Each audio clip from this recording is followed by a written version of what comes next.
The bench by the river. There's a bench by the river I used to visit almost every afternoon. It wasn't special, peeling paint, uneven legs, but it had the best view of the water catching the light. One day he was sitting there, a stranger, reading a battered paperback with a paperclip as a bookmark. I hesitated, but he looked up and smiled, moving over to make space without saying a word.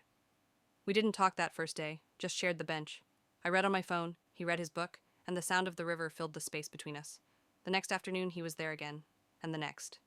Eventually he said, "I think we're officially bench friends." I laughed.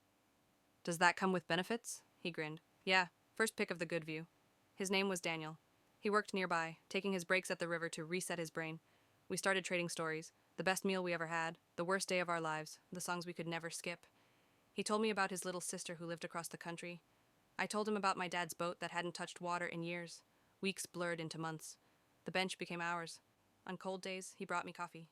On warm days, I brought him lemonade. We learned each other's silences.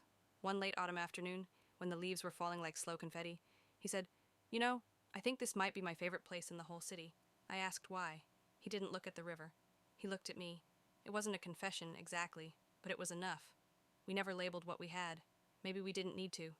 All I know is, some days I'd be walking to the bench, and my heart would already be lighter, just knowing he'd be there.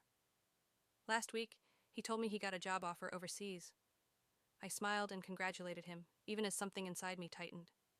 His last day is next Friday. I'll still visit the bench, but I know it won't feel the same, because sometimes the place you love most isn't about the view. It's about who's sitting next to you.